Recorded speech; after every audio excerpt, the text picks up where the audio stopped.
You meet someone, your heart speeds up, your palms sweat a little. You already know this feeling. For roughly 300,000 years, humans have been feeling exactly this. Nothing about it is new. What's new is almost everything around it. Today, you swipe through faces on a screen. You worry about texting back too fast or too slow. You wonder if marriage is even the right goal. None of that existed for most of human history. So how did your ancestors actually find a partner? How did they decide who to trust with their whole life? The answer starts with a number that surprises most people. For most of prehistory, there was no single template for marriage. There were dozens. Anthropologist Helen Fisher spent decades studying how humans pair up across cultures and across time. Her research suggests something important. Long-term pair bonding, the drive to attach to one partner, is ancient. It shows up in brain chemistry, not just custom. Dopamine floods the brain during early attraction. Oxytocin builds attachment over time. Your ancestors weren't inventing romance. They were running on hardware built over hundreds of thousands of years. But hardware isn't the same as rules, and the rules varied enormously. In many hunter-gatherer societies, marriage wasn't a single wedding day. It was a gradual shift. A man and a woman started sleeping near each other. They started sharing food. Slowly, the community began treating them as a pair. No priest, no paperwork, no public vow, just accumulated behavior recognized by everyone around them. Anthropologist Frank Marlowe studied the Hadza, a modern hunter-gatherer group in Tanzania whose way of life offers a working window into ancient patterns. Among the Hadza, marriages form and dissolve with surprising fluidity. Couples pair off. Some stay together for life, others separate after a few years and pair with someone new. There's no shame attached to this, no courtroom, no custody battle in the modern sense. The children stay embedded in a wide web of relatives, so a breakup doesn't collapse the child's entire support system. Picture it for a moment. A young woman in a small foraging band, maybe 20 people total, everyone she has ever known in one place. She doesn't scroll through hundreds of strangers. She watches the same dozen or so people day after day for years. She sees how a man handles hunger. She sees how he treats his mother. She sees whether he shares meat fairly after a hunt or hoards it. Attraction wasn't about a profile, it was about years of evidence. This is where a term needs unpacking. Anthropologists call this mate choice copying and long-term observation, but stripped of jargon, it simply means this: you don't fall for a stranger. You fall for someone whose character has already been tested in front of you, over and over, in situations that actually mattered. Compare that to today. You might know someone for 3 dates before deciding whether to keep seeing them. Your ancestors often had years of daily proximity before any commitment was expected. Which system actually reveals more about a person? Now here's where the story gets more complicated and more human. Marriage in prehistory wasn't only about love, it was about survival math. A woman raising a child needed calories, protection, and help.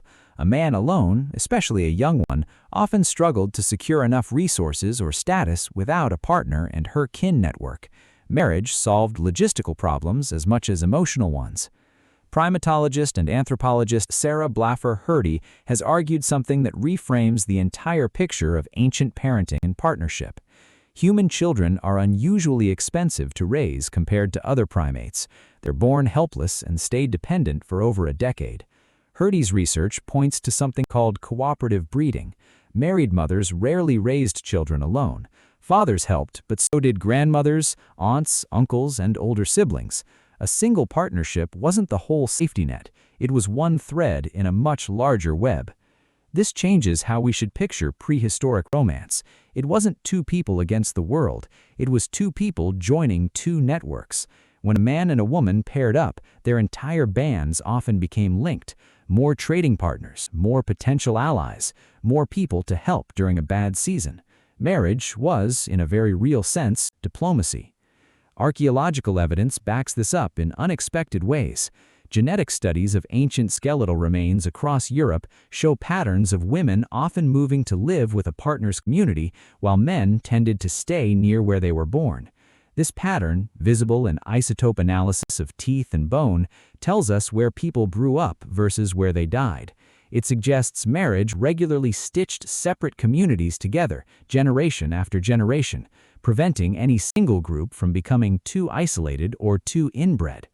So let's reconstruct a scene. A band gathers near a river at the end of a dry season. Another band arrives from 2 valleys over, drawn by the same water source and the same seasonal fruit. For a few weeks, the groups overlap.